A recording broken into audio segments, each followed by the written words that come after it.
اعوذ باللہ من الشیطان الرجیم بسم اللہ الرحمن الرحیم لن تنالوا البر حتى تنفقوا مما تحبون وما تنفقوا من شيء فإن الله به علیم۔ چوتھے پارے کے آغاز میں انفاق فی سبیل اللہ کا مضمون ہے۔ انتہائی خوبصورت انداز میں اللہ رب العزت نے ترغیب یہ دی ہے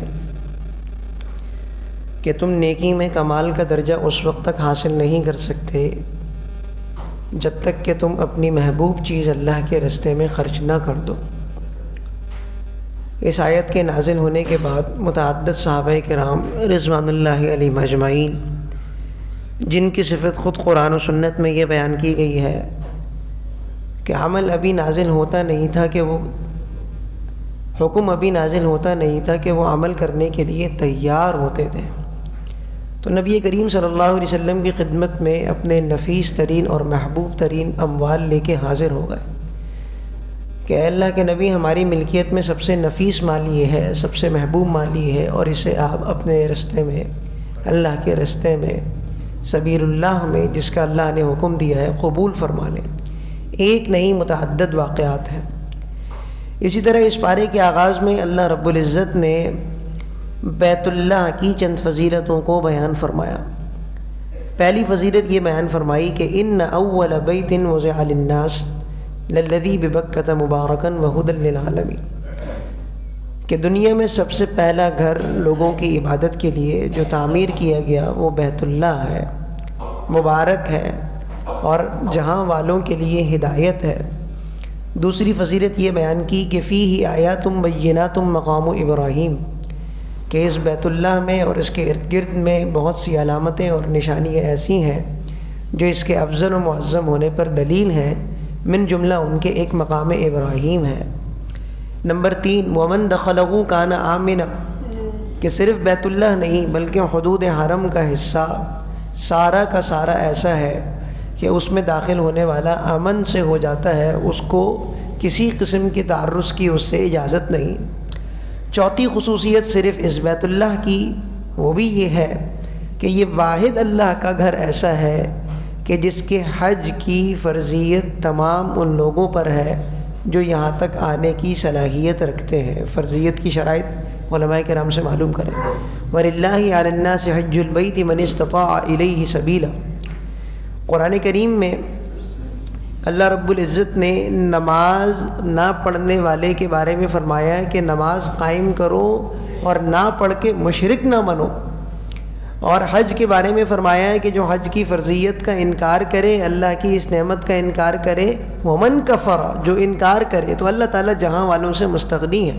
یہ دونوں ایک جیسی تعبیر ہے، اور نبی کریم صلی اللہ علیہ وسلم نے ایسے شخص کے لیے کہ جو استطاعت کے باوجود حج نہ کرے فرمایا ہے کہ مجھے اس کی کوئی پرواہ نہیں کہ وہ یہودی ہو کے مرے یا عیسائی ہو کے مرے۔ تو مفسرین نے نقطہ یہ ذکر کیا ہے کہ نماز اہل کتاب پڑھتے تھے، نماز پڑھتے تھے، حج نہیں کرتے تھے، تو نماز نہ پڑھنے والے کی مشابہت ہے مشرکین کے ساتھ، اس لیے فرمایا اقیموا الصلاۃ ولا تکونوا من المشرکین۔ اور اہل کتاب حج کیا کرتے تھے، حج نہیں کیا کرتے تھے، نماز پڑھتے تھے۔ یہ دونوں تعبیر مجھ سے غلط ہو رہی ہے۔ حج کیا کرتے تھے، حج نہیں کیا کرتے تھے، نماز پڑھتے تھے، تو نماز نہ پڑھنے والے کی مشابہت ہے مشرکین کے ساتھ، اور جو حج نہ کرے اس کی مشابہت ہے اہل کتاب کے ساتھ۔ اس لیے اللہ کے نبی صلی اللہ علیہ وسلم نے حج نہ کرنے والے کے بارے میں فرمایا ہے کہ وہ یہودی ہو کے مرے یا عیسائی ہو کے مرے، ہمیں اس کی پرواہ نہیں۔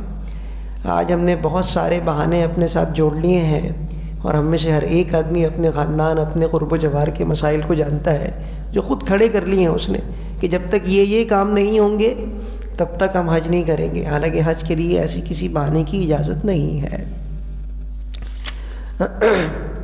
مسلمانوں کو دو باتوں کا حکم دیا گیا انفرادی اور اجتماعی کامیابی کے لیے، ایک ہے تقوی، اور دوسرے کے بارے میں ارشاد فرمایا اعتصام بحبل اللہ، اللہ کی رسی کو مضبوطی سے تھامنا۔ تقوی کے 3 درجات قرآن اور حدیث میں بیان ہوئے۔ پہلا درجہ ہے شرک نہ کرنا، تو اس درجے میں تمام مسلمان الحمدللہ متقی ہیں۔ دوسرا درجہ ہے تقوی کا گناہ نہ کرنا، اس میں محنت کی ضرورت ہے کہ ہم گناہ نہ کریں۔ اور تیسرا درجہ تقوی کا جو سب سے اعلیٰ معیار ہے، جسے حق تقوی کہتے ہیں، وہ یہ ہے، حضرت عبداللہ ابن مسعود رضی اللہ تعالیٰ عنہ اس کی تفسیر میں بیان فرماتے ہیں، ان یطاع فلا یعصى، کہ اللہ کی اطاعت کی جائے، نافرمانی نہ کی جائے، وان یذکر فلا ینسى، اللہ کو ہر آن یاد رکھا جائے، بلایا نہ جائے، وان یشکر فلا یکفر، اللہ کا شکر ادا کیا جائے، ناشکری نہ کی جائے۔ تو حق تقوی یہ ہے، تقوی کے 3 درجات حاصل کرنے چاہیے، اور محنت کا میدان یہ ہے۔ امت مسلمہ تمام امتوں سے افضل ہے، یہ تو مضمون ہم سب کو معلوم ہے۔ کیوں افضل ہے؟ وجہ فضیلت کو بھی اللہ رب العزت نے ساتھ ساتھ ذکر فرمایا۔ 3 باتیں ذکر کیں کہ قابل ان چیزوں کے کہ جن پر ایمان لانا ضروری ہے، ان تمام چیزوں پر اس امت کا ایمان ہے۔ دوسری بات، امر بالمعروف، بھلائی کا حکم کرنے والی ہے یہ امت، نہیں عن المنکر، برائی سے روکنے والی ہے یہ امت۔ تو حضرت عمر رضی اللہ تعالیٰ عنہ فرمایا کرتے تھے کہ جس کا دل چاہتا ہے کہ اس کا شمار اس افضل امت میں ہو، تو اسے چاہیے کہ اللہ کی اس شرط کو پورا کرے۔ تو وہ اللہ کی شرط کیا ہے؟ ایمان، امر بالمعروف اور نہی عن المنکر۔ ہم اپنے ماحول میں دیکھیں کون سی چیزوں کی کمی ہے نیکی کے کاموں میں، جو ہونا چاہیے ماحول اور نہیں ہے۔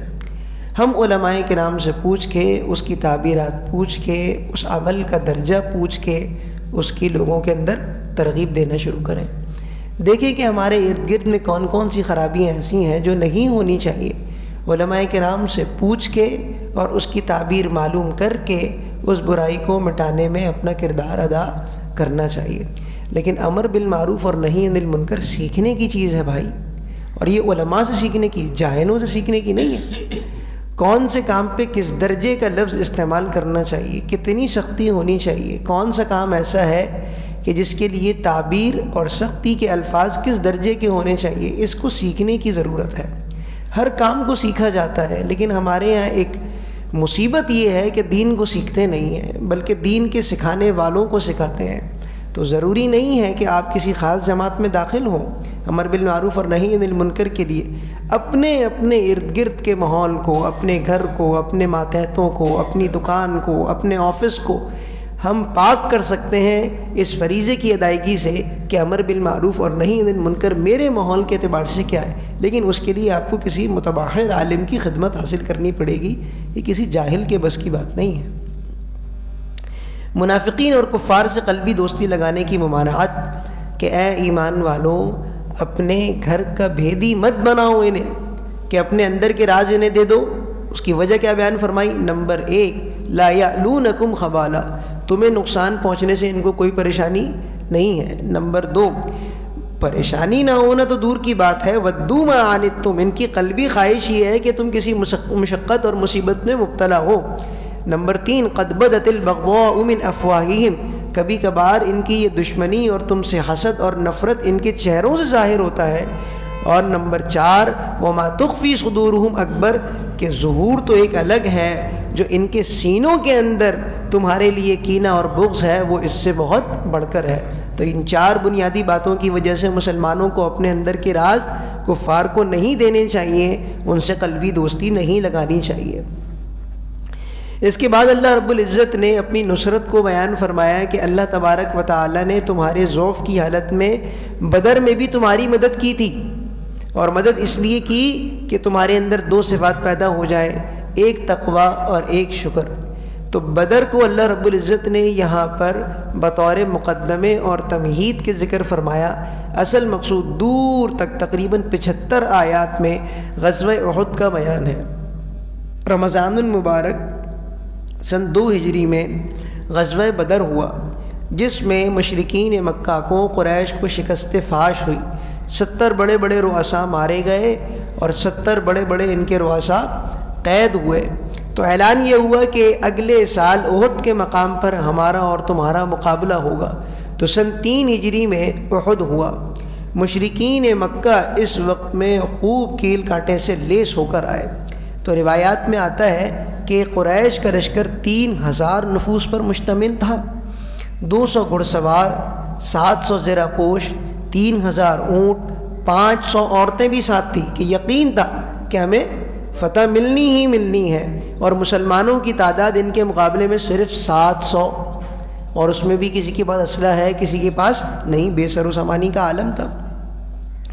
نبی کریم صلی اللہ علیہ وسلم نے جنگ کا ایسا میدان جنگ کو اس طریقے سے تقسیم کیا کہ جنگ دو بدو لڑے بغیر ہو ہی نہیں سکتی تھی، اور وہاں پر ممکن تھا ہی نہیں کہ گھڑ سواروں کے ذریعے سے جنگ میں اترا جائے۔ ایسی اسٹریٹجی نبی کریم صلی اللہ علیہ وسلم نے اپنائی۔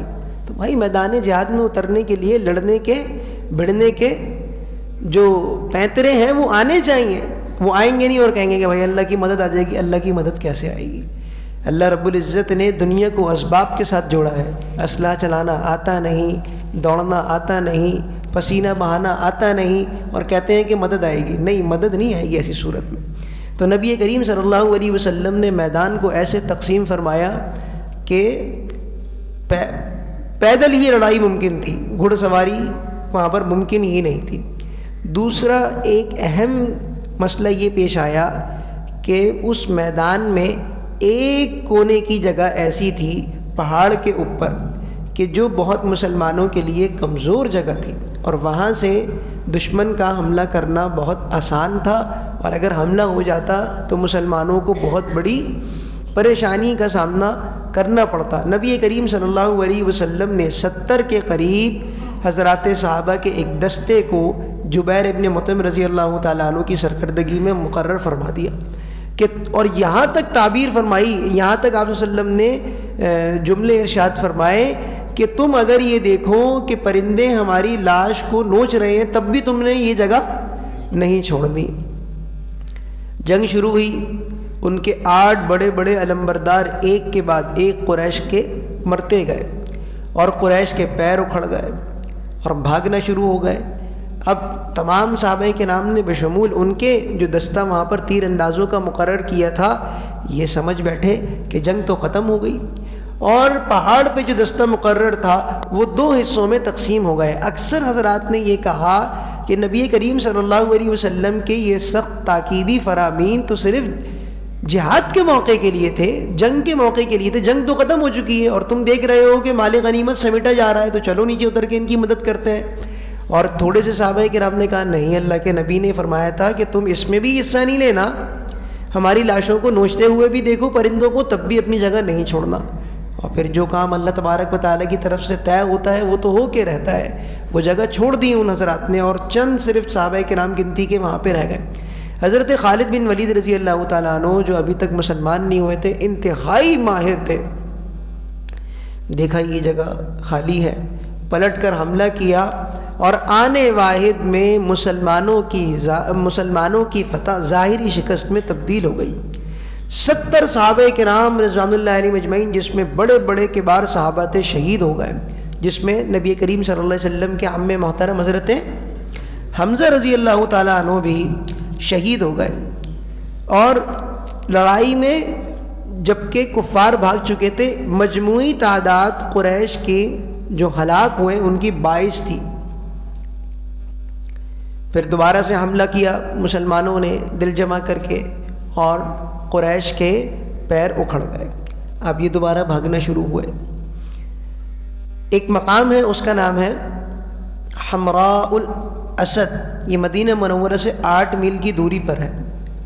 جب واپس جاتے جاتے حضرت ابو سفیان رضی اللہ تعالیٰ عنہ، یہ بھی ابھی تک مسلمان نہیں ہوئے، اور یہ ان کے رئیس تھے، خیال یہ آیا کہ مسلمان تو شکست یاب ہو گئے تھے، اور تم نے دیکھا کہ کتنے بڑے بڑے مسلمانوں کے رؤساء شہید ہو گئے تھے، تو ہم سے یہ کتنی بڑی غلطی ہوئی کہ مسلمانوں کا نام و نشان مٹائے بغیر ہم یہاں پر آ گئے، چلو واپس پلٹو۔ نبی کریم صلی اللہ علیہ وسلم کو اللہ رب العزت نے وحی کے ذریعے سے مطلع فرما دیا۔ نبی کریم صلی اللہ علیہ وسلم نے عجیب اعلان فرمایا، ایک تو ہم تعاقب کے لیے جائیں گے، اور دوسرا اعلان یہ فرمایا ہے کہ جو اس غزوے میں شریک ہوئے ہیں صرف ان کو جانے کی اجازت ہے، اس کے علاوہ جو تازہ دم دستے ہیں وہ حضرات جو مدینہ منورہ میں تھے اور اس جنگ میں شریک نہیں ہوئے، ان کو جانے کی اجازت نہیں ہے۔ نبی کریم صلی اللہ علیہ وسلم نے صحابہ کرام رضوان اللہ علیہم اجمعین کے ساتھ پیش قدمی فرمائی، اور اللہ رب العزت نے کفار کے دل میں ایسا رعب ڈال دیا کہ کفار وہاں سے کوچ کر کے مکہ مکرمہ پہنچ گئے۔ تو اللہ رب العزت نے تقریباً 75 آیات میں غزوہ احد پر تبصرہ فرمایا، مسلمانوں سے جو غلطی ہوئی تھی اس پر تنبیہ بھی فرمائی، فہمائش بھی ہے، اور اس بات کو بھی اللہ رب العزت نے 2 جگہوں پر ذکر فرمایا، وَلَقَدْ عَفَا اللَّهُ عَنْهُمْ وَلَقَدْ عَفَا عَنْكُمْ، کہ اللہ رب العزت نے تم سے جو غلطی ہوئی ہے اس کو معاف فرما دیا۔ تو اس سے 2 باتیں سمجھ میں آئیں، ایک تو یہ کہ جو غلطی آج تم نے کی ہے وہ آئندہ نہیں دہرانا، دوسری بات یہ ہے کہ جن سے غلطی ہوئی ہے انہوں نے کس کی غلطی کری؟ اللہ کے دربار کی غلطی کی، تو جس کے دربار کی غلطی کی اس نے خود قرآن کریم میں بتا دیا کہ ہم نے ان کو معاف کر دیا ہے، تو لہذا آج کسی کو ان کے اوپر حرف گیری کی اجازت نہیں ہے کہ ایسا ہوا تھا ویسا ہوا تھا۔ غلطی ہوئی، تنبیہ اللہ نے کی، تعریف اللہ نے کی، معافی کا بیان اللہ رب العزت نے قرآن میں اتار دیا۔ اب اگر کوئی بات کرتا ہے تو اصل میں اس کے دل میں صحابہ کرام رضوان اللہ علیہم اجمعین جو ایمان کی کسوٹی ہیں ان کے لیے نفرت ہے، اور ایسے آدمی کا دین اور ایمان میں کوئی حصہ نہیں۔ جن لوگوں نے جنگ میں زخمی ہونے کے باوجود اللہ اور اس کے رسول کے حکم پر لبیک کہا، ان کے بارے میں اللہ تبارک و تعالیٰ نے ارشاد فرمایا کہ جنہوں نے اللہ اور اس کے رسول کے حکم پر لبیک کہا، من بعد ما اصابہم القرح، جبکہ ان کو زخم لگ چکا ہے، تو ان کے بارے میں فرمایا کہ للذین احسنوا منہم واتقوا اجر عظیم، ان کا اجر عظیم اللہ رب العزت کے ہاں ہے۔ اب مشرکین نے اور اہل کتاب نے آسمان سر پہ اٹھا لیا کہ اگر یہ سچے نبی ہوتے اور ان کا دین سچا ہوتا تو کبھی بھی انہیں شکست نہیں ہوتی۔ اللہ رب العزت دل بڑھا رہے ہیں مسلمانوں کا، وَلَا تَهِنُوا وَلَا تَحْزَنُوا، غم کھانے کی بات بالکل نہیں ہے، غمزدہ ہونے کی ضرورت بالکل نہیں ہے۔ وَأَنْتُمُ الْأَعْلَوْنَ إِن كُنتُم مُؤْمِنِينَ، اگر تمہارے اندر ایمان کی صفت ہے تو تم ہی بلند رہو گے۔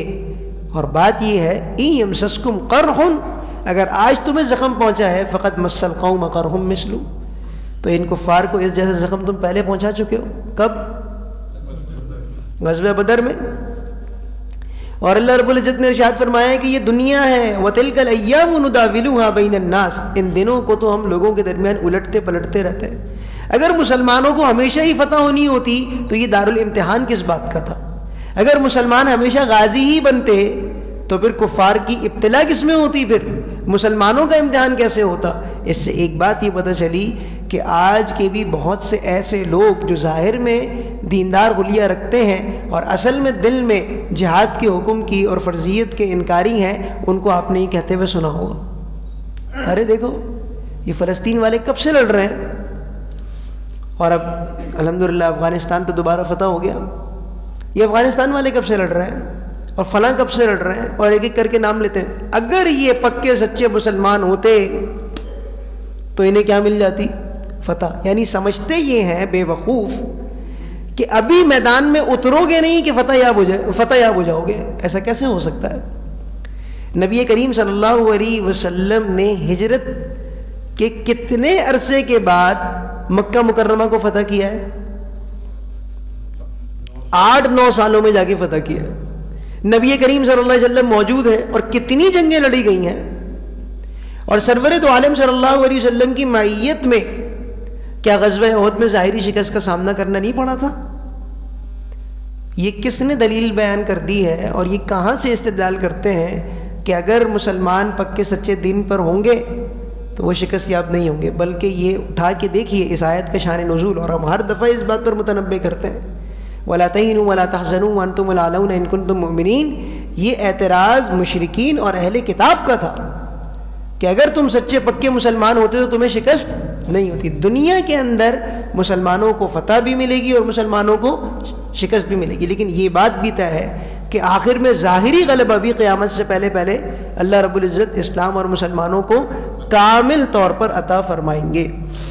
سورت کے اختتام میں اللہ رب العزت نے اہل ایمان کے غور و فکر کو ذکر کیا کہ اہل ایمان کون ہے؟ وہ یہ غور کرتے ہیں کہ آسمان و زمین کی پیدائش میں عقل مندوں کے لیے علامات ہیں. تو یہ عقل مند اللہ کی نگاہ میں کون ہے؟ بڑی بڑی ڈگری والے. الذین یذکرون اللہ قیاما وقعودا وعلی جنوبہم. 3 باتیں: کھڑے، بیٹھے، لیٹے اللہ کو یاد کرتے ہیں، اللہ کی مخلوقات کے بارے میں غور و فکر کرتے ہیں. اور ان کا یہ غور و فکر کہاں پہ لے کے جاتا ہے ان کو؟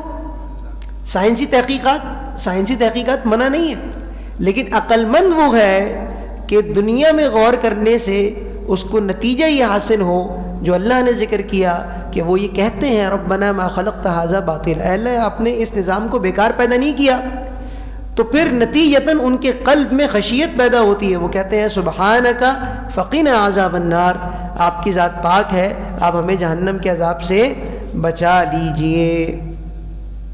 سورت کے اختتام پہ اللہ رب العزت نے مسلمانوں کی کامیابی کے 4 بنیادی اصول ذکر فرمائے. یا ایھا الذین آمنوا اصبروا. نمبر 1 صبر، مصیبت تکلیف پر صبر کرنا، واویلا نہیں کرنا، عورتوں کی طرح چیخنا چلانا نہیں ہے. ویسے تو ہماری عورتوں کو بھی اس بات کا حکم ہے کہ انہوں نے بھی چیخنا چلانا نہیں ہے.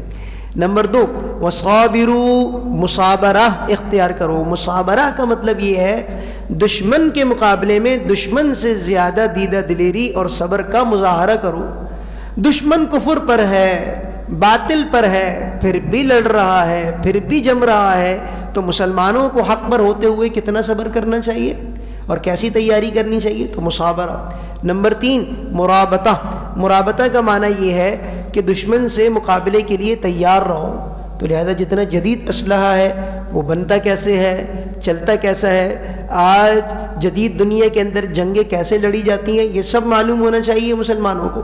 اسی طریقے سے رباط میں یہ بات بھی داخل ہے کہ مسلمانوں کی سرحدوں کی حفاظت کی جائے. اسی طریقے سے یہ بات بھی داخل ہے کہ نبی کریم صلی اللہ علیہ وسلم نے ارشاد فرمایا کہ مسجد میں ایک نماز کے بعد سے لے کر دوسری نماز کے انتظار کو بھی رباط کہا گیا ہے. تو ایک نماز پڑھ لی، اب دوسری نماز کا انتظار، یہ بھی کس میں داخل ہے؟ رباط میں. تو رباط کی 2-3 تفسیر ہمارے سامنے آ گئی. اور 4تھی صفت یہ ذکر کی کامیابی کی، واتقوا اللہ، تقوی اختیار کرو. تو 4 صفات کون سی ہو گئی؟ صبر، دشمن سے زیادہ صبر کا مظاہرہ کرنا. نمبر 3 دشمن کے مقابلے کے لیے سرحد کی حفاظت کے لیے تیار رہنا. اور نمبر 4 تقوی. تو یہ 4 عناصر ہیں مسلمانوں کی انفرادی اور اجتماعی کامیابی کے لیے. سورہ نساء کا تقریباً 1 پاؤ 4 پارے میں ہے، 176 آیات پر مشتمل ہے. یہ بھی مدنی صورت ہے. اس صورت کو سورۃ النساء کبریٰ کہتے ہیں. اور ایک صورت ہے سورۃ الطلاق، 28ویں پارے کے آخر میں، آخری ربع میں ہے، اسے کہتے ہیں سورہ نساء صغریٰ. ان دونوں صورتوں میں بطور خاص خواتین سے متعلق احکام ذکر کیے گئے ہیں، اس لیے ان صورتوں کا نام کیا ہے؟ سورۃ النساء. کہتے یہ ہیں کہ مسلمانوں نے اور اسلام نے عورتوں کو حقوق نہیں دیے. یہ اس صورت کے مضامین اٹھا کے دیکھیے کہ مضامین کیا ہیں. اور دوسری بات یہ ہے کہ بیچارہ مرد، بھائی یہ مذاق میں ہم کہتے ہیں، اس کو مذاق سمجھنا چاہیے کہ بیچارہ مرد مظلوم ہے. اصل میں کوئی صورت ہے سورۃ الرجال، مردوں کی صورت، نام کس کا ہے؟ وہی یہ فیمنسٹ تو پھر ہم ہوئے. اللہ تعالیٰ فیمنزم کی لعنت سے بچائے. اللہ رب العزت نے صورت کے آغاز میں ارشاد فرمایا کہ اللہ کی خالقیت، اس کی معبودیت اور انسانوں میں باہمی اتحاد یہ بہت ضروری ہے. تو ان تمام باتوں کا حکم دیا کہ اللہ کو خالق مانو، اس کو معبود مانو اور آپس میں اتحاد اور اتفاق سے رہو. وہ رشتے کہ جس پر تم قسم کھاتے ہو تو ان رشتوں کا پاس رکھنا کتنا ضروری ہے. تو لہٰذا رشتہ داریوں کو نبھاؤ. اللہ رب العزت نے دوسرا حکم یہ دیا کہ یتیم بچوں اور بچیوں سے متعلق اموال اور ان کے نکاح کے بارے میں اللہ سے ڈرتے رہو. یتیم کا مال جو ناانصافی سے کھا رہا ہے، اصل میں وہ اپنے پیٹ میں آگ بھر رہا ہے. ان الذین یاکلون اموال الیتامی ظلما انما یاکلون فی بطونہم نارا. زمانہ جاہلیت میں بھی اور آج جدید دور کی جاہلیت میں بھی ایک طریقہ یہ ہے کہ اگر کوئی بچی نابالغ ہے، اس کا باپ، اس کا سربراہ مر چکا ہے، اس کے پاس مال اور جائیداد ہے، تو اصل میں نظر ہوتی ہے اس کی مال اور جائیداد پہ، تو اس بچی سے نکاح کر لیتے ہیں اور نکاح کرنے سے مقصد یہ ہوتا ہے کہ اس کا جو مال ہے وہ ہڑپ لیا جائے. تو نکاح کرنا تو بہت اچھی بات ہے، لیکن نکاح کرنے کے بعد جو نیت یہ ہے کہ اس لڑکی سے ہمیں کوئی تعلق نہیں ہے، اس کا مال چاہیے، تو اس رسم بد کو بھی منع کیا گیا. اسی طرح اللہ رب العزت نے شادی کے بارے میں، نکاح کے بارے میں ارشاد فرمایا ہے کہ جتنی عورتیں تمہیں پسند ہوں اور تم جن کی شرائط، جن کے حقوق ادا کر سکو تو 2 کرو، 3 کرو اور 4 نکاح کرو. تو ایک نکاح کی بھی اجازت، اور کتنے نکاح کرنے تک کی اجازت ہے بھائی؟ ایک ساتھ 4 نکاحوں کی اجازت ہے. ہمارے یہاں معاشرے میں 2 انتہائیں ہیں. ایک تو یہ نعوذ باللہ من ذالک کہ ایک سے زیادہ نکاح کو زنا سے بدتر سمجھا جاتا ہے. معذرت کے ساتھ میں یہ لفظ استعمال کر رہا ہوں اب آگے کہ بعض خواتین اپنے شوہروں سے صاف صاف کہتی ہیں بدکاری کر لینا، ہم تمہیں کچھ نہیں کہیں گے، لیکن دوسرا نکاح نہیں کرنا. یہ ہمارے اسلامی معاشرے کی بات ہے. دوسری انتہا یہ ہے، مردوں کا سب سے فیورٹ موضوع ہے، کون سا موضوع؟ ایک سے زائد شادی. اور شرط اللہ رب العزت نے جو ذکر کی ہے اس کو گول کر دیتے ہیں. حدیث میں آتا ہے کہ جو آدمی ایک سے زائد نکاح کرے اور عورتوں کے درمیان انصاف نہ کرے، وہ قیامت کے دن اس حال میں آئے گا کہ اس کا ایک دھڑ گرا ہوا ہوگا، فالج زدہ ہوگا. ہم نے تقریباً 90% بھی میں کم ذکر کر رہا ہوں، جتنے ایک سے زائد شادی والوں کو دیکھیں ظالم ہی دیکھیں. لیکن اس کا ایک دوسرا پہلو یہ ہے کہ جتنے اچھے مرد ہیں ان کو کرنے ہی نہیں دیتی ہیں خواتین دوسرا نکاح. تو جتنے برے ہیں وہ کر رہے ہیں، انہوں نے پھر کیا طوفان مچایا ہوا ہے. تو اس لیے ہر چیز کو اعتدال کے ساتھ عمل کرنا، ہر چیز پر اعتدال کے ساتھ عمل کرنا چاہیے اور ضرورت کو سمجھنا چاہیے. دیکھیں یہ فطرت ہے، مرد کی ضرورت ہے، وہ ایک عورت پوری نہیں کر سکتی. اس بات کو سمجھنے کی ضرورت ہے، چاہے وہ میرے گھر کی عورت ہو یا دوسرے کے گھر کی عورت ہو. اور نمبر 2، اس بات کو بھی سمجھنے کی ضرورت ہے کہ بھائی ایک سے زائد شادی کا کرنا، یہ میں بہت ذمہ داری سے بات کہہ رہا ہوں، کوئی دین کی خدمت نہیں ہے. ایک سے زائد نکاح کرنا یہ دین کی کوئی خدمت نہیں ہے، یہ اجازت ہے. اور جو آدمی غالب گمان یہ رکھتا ہے کہ وہ ظلم نہیں کرے گا، حقوق ادا کر سکے گا، تو وہ کرے. شوق میں کر لیا، پھر اپنی بھی زندگی جہنم بناتی، دوسرے کی بھی زندگی.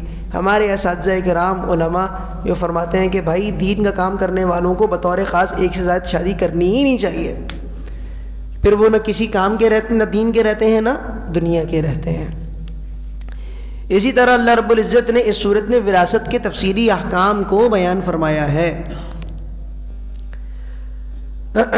وراثت کے احکام کے بارے میں ایک بات سمجھنے کی یہ ہے کہ عورتوں کے حق کو اللہ رب العزت نے نصیبا مفروضہ قرار دیا کہ اگر کوئی مرد عورتوں کے حصے ادا کریں گے تو وہ کوئی احسان نہیں کریں گے. یہ حصہ کس نے مقرر کیا ہے؟ مرد کے لیے بھی اللہ نے مقرر کیا ہے اور عورتوں کے لیے بھی یہ حصہ. تو اگر مرد عورتوں کو حصہ دیں گے تو وہ کوئی احسان نہیں کریں گے.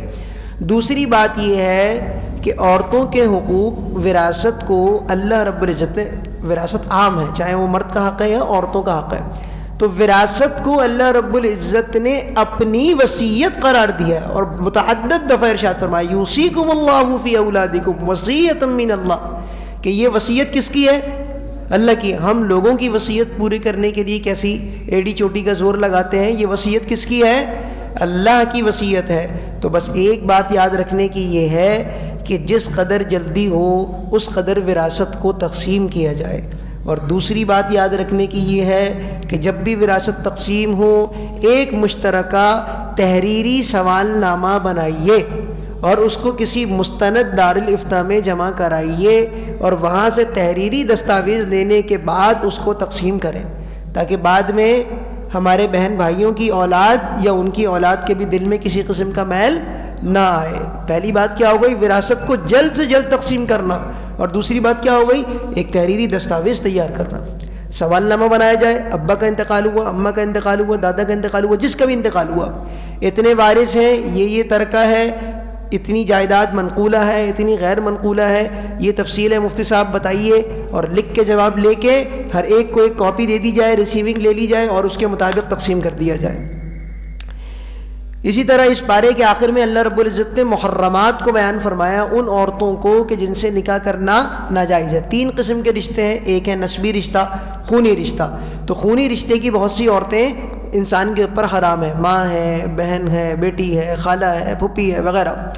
نمبر 2، رضاعت سے بھی حرمت ثابت ہوتی ہے کہ مدت رضاعت میں 2 سال کے اندر اندر بچے نے جس عورت کا دودھ پی لیا تو اس سے اور اس کے متعلقین سے حرمت نکاح ثابت ہو جاتی ہے۔ تیسرا سبب حرمت ہے سحری رشتے، سسرالی رشتے، کہ آدمی جس عورت سے نکاح کرتا ہے تو اس کی ماں مستقل حرام ہو جاتی ہے، اوپر تک جتنی مائیں ہیں، اور اس کی بیٹی یعنی سالی، اس سے بھی نکاح حرام ہو جاتا ہے۔ لیکن جو سحری اور نسبی جو رشتے ہیں ان کی حرمت نکاح کی بعض کی تو ہمیشہ ہمیشہ کے لیے ہے۔ جیسے ساس ہے تو ساس ہمیشہ ہمیشہ کے لیے ماں ہے، چاہے نکاح ختم بھی ہو جائے وہ ماں ہی رہے گی۔ سسر ہمیشہ ہمیشہ کے لیے باپ ہے۔ بات سمجھ میں آ رہی ہے؟ تو ساس سے تو کبھی بھی نکاح کرنا جائز ہو ہی نہیں سکتا، لیکن سالی سے نکاح کرنا اس وقت جائز ہو جائے گا جبکہ کسی کی بیوی کا انتقال ہو جائے یا اس کو طلاق دے دے اور اس کی عدت ختم ہو جائے، تو اس کو کہتے ہیں حرمت موقتہ۔ تو 3 قسم کی حرمت کے اسباب ہو گئے، نسب اور رضاعت اور سحریت، اور حرمت کی 2 قسمیں ہو گئی، ہمیشہ ہمیشہ کے لیے حرام ہوتی ہیں بعض عورتیں اور بعض عورتوں کے لیے۔ دوسرا حکم اللہ رب العزت نے یہ ذکر فرمایا کہ ان عورتوں کے علاوہ عورتوں سے تمہارے لیے نکاح کرنا جائز ہے، لیکن 2 شرطیں ہیں۔ ایک شرط تو یہ ہے کہ مہر دو، اور دوسری شرط یہ ہے کہ مزے لینا مقصود نہ ہو، محسنین غیر مسافحین، پاک دامنی مقصود ہو، شہوت رانی مقصود نہ ہو، بلکہ کیا مقصد ہو؟ پاک دامنی مقصود ہو۔ اگلے رکوع میں اللہ رب العزت نے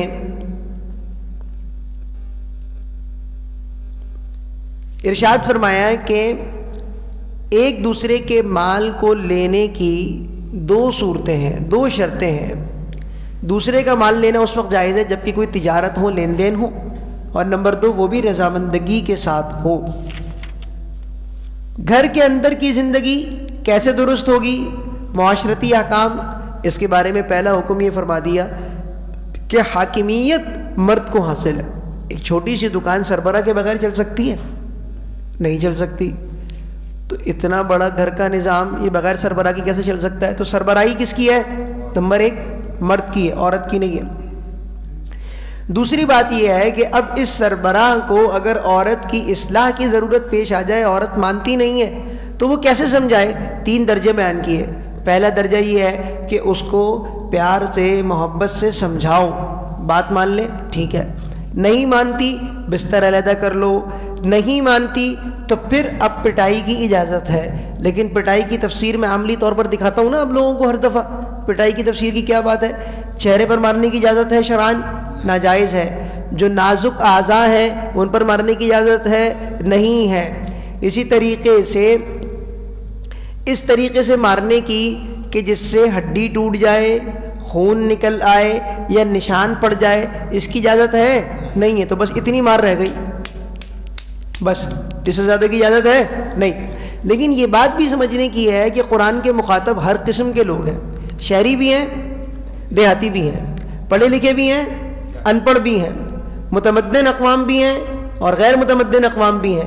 تو اللہ رب العزت کو ضابطہ ایسا بیان کرنا ہے جس میں ایسی لچک ہو کہ ہر ایک کے لیے اس پر عمل کرنا اور ہر ایک کی اصلاح اس میں ممکن ہو۔ اور یہ بات بھی سمجھنے کی ہے کہ شہری ماحول کے اندر مارنے سے فائدے کے بجائے نقصان ہوگا۔ اسلام مقصود ہے نا، تو ہمارے یہاں تو مارنے کا نقصان ہو جائے گا، تو اس لیے مارنے عقل مند آدمی نہیں مارے گا۔ نمبر 2، سرور دو عالم صلی اللہ علیہ وسلم نے کبھی کسی عورت پر ہاتھ نہیں اٹھایا، کبھی نہیں اٹھایا۔ اور انبیاء کرام علیہ السلام کی روش کبھی کسی عورت پر ہاتھ اٹھانے کی نہیں، ترغیب نہیں دی گئی ہے، ضابطہ بیان کیا گیا ہے، اور ضابطے پر عمل کرنا ضروری نہیں ہے، لیکن اس بات کو سمجھ دینا چاہیے کہ سربراہی مرد کے پاس ہے۔ یہ وہ حکم ہے کہ مرد اور عورت کے درمیان کا معاملہ مرد اور عورت کے درمیان حل ہو جائے، لیکن اگر حل نہیں ہو رہا تو پھر خاندان کے بڑوں کو بیچ میں ڈال کے بات کرنی چاہیے۔ اگر خاندان کے بڑوں کی نیت میں اصلاح ہے تو اللہ رب العزت جوڑ پیدا کر دیں گے، لیکن اگر ہے ہی اپنی ناک کا مقصد، بیٹی اگر ہماری ہے تو ہماری بیٹی غلطی نہیں کر سکتی، اور بیٹا اگر ہمارا ہے تو ہمارا بیٹا غلطی، تو اس لیے کبھی بھی جوڑ پیدا نہیں ہوگا۔ اٹھا کے دیکھیے طلاق کی اور خلا کی شرح کس قدر بڑھتی جا رہی ہے ہمارے یہاں۔ اس کی وجہ یہی ہے کہ ہر ایک کی اتنی بڑی ناک ہے، وہ جھکانے کے لیے تیار ہی نہیں ہے۔ اللہ رب العزت نے طہارت کے احکام بیان فرمائے، یا ایھا الذین آمنوا لا تقربوا الصلاۃ وانتم سکارى حتى تعلموا، نشے کی حالت میں نماز کے قریب نہ جاؤ، نماز پڑھنے کی ضرورت پیش آ جائے وضو کرو، وضو پر قدرت نہیں ہے تو تیمم کرو، دنیا کے کسی بھی کونے میں چلے جائیں پانی نہیں ہے تو مٹی اور زمین تو رہے گی ہی رہے گی۔ دوسرا حکم اللہ رب العزت نے 5ویں رکوع میں یہ بیان فرمایا کہ اللہ تعالیٰ تمہیں حکم یہ دیتا ہے کہ تم امانتوں کو ادا کرو، امانتوں کو ادا کرو۔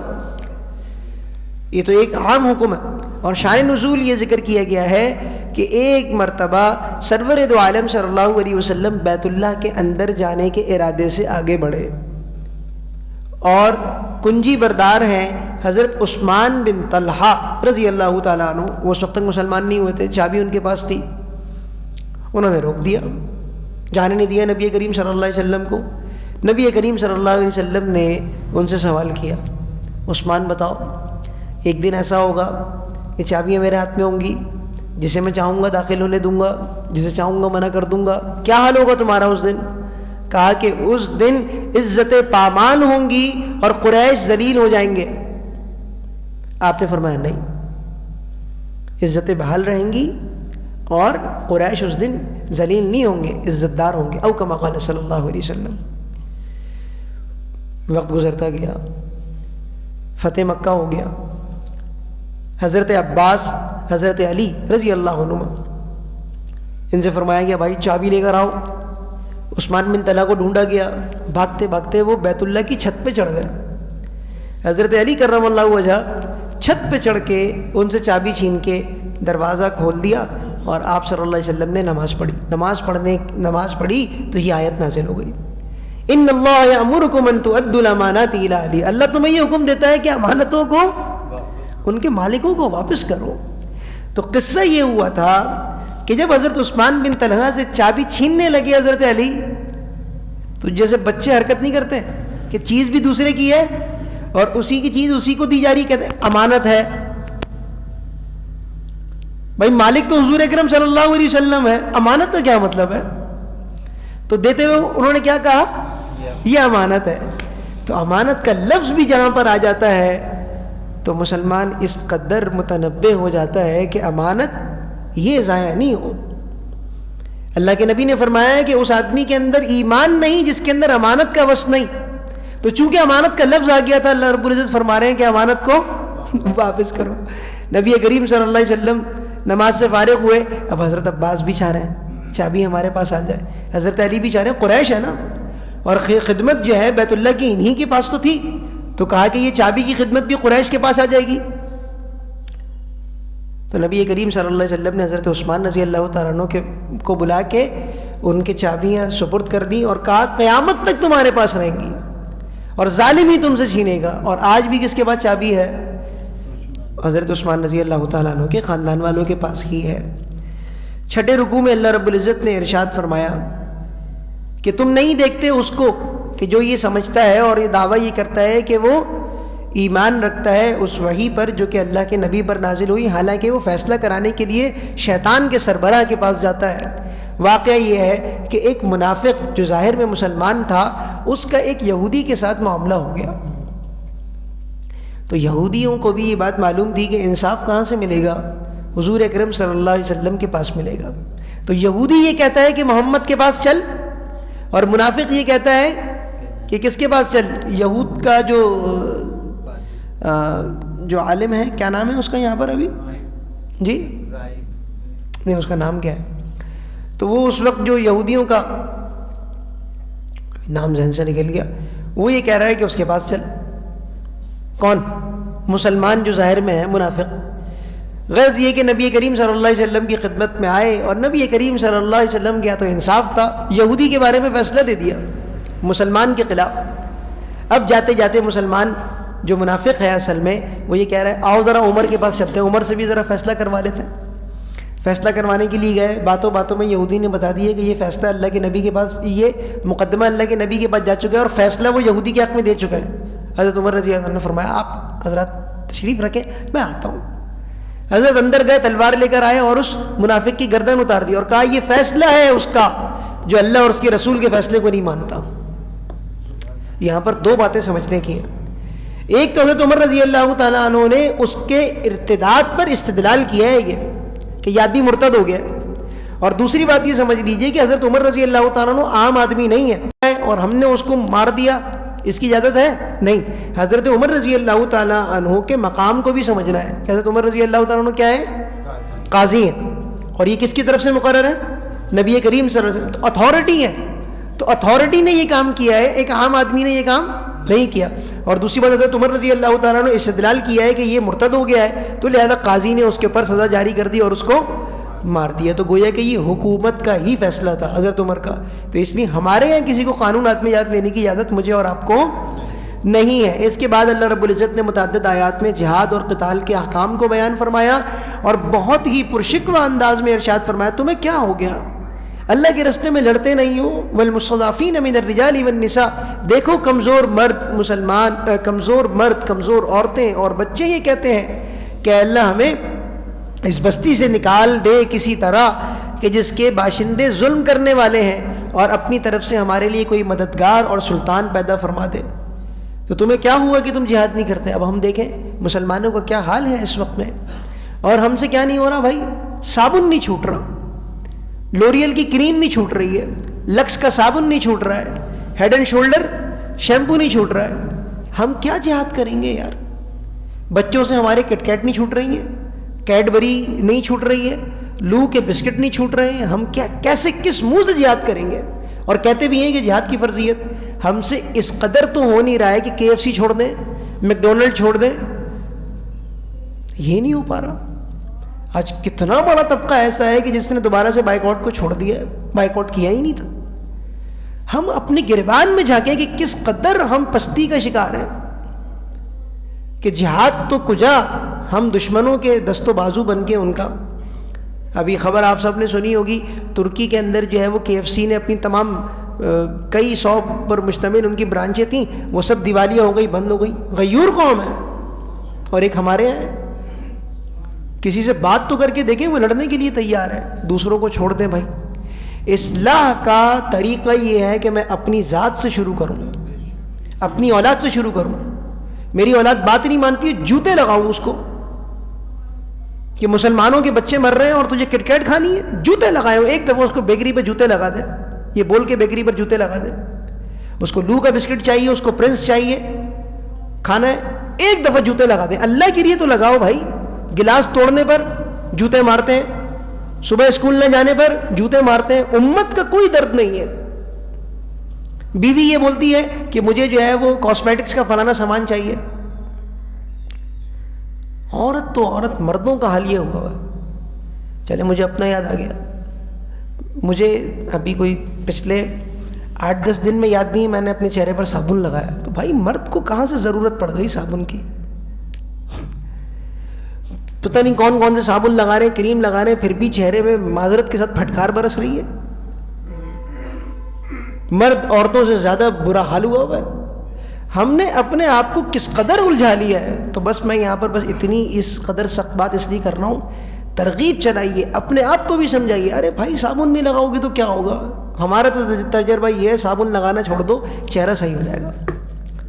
یہ لوشن، یہ کیا کہتے ہیں، شیمپو جو مختلف قسم کے، یہ لگانا چھوڑ دیں، جو ہمارے جڑی بوٹیوں والی چیزیں وہ لگائیں، انشاءاللہ بال بھی اچھے ہو جائیں گے۔ اور اگر بال گر بھی گئے، چہرہ خراب بھی ہو گیا، اللہ کے نبی صلی اللہ علیہ وسلم سے نگاہیں تو ملا پائیں گے؟ کل امت کا سامنا ہوگا اور فلسطینی بچے ہمارا گربان پکڑیں گے، کیا جواب دیں گے؟ کیا جواب دیں گے؟ یہ تو ہماری قدرت میں ہے۔ تو اللہ رب العزت ہم سب کو غیرت اور حمیت دینی نصیب فرمائے۔ الحمدللہ رب العالمین، آمین برحمتک یا ارحم الراحمین۔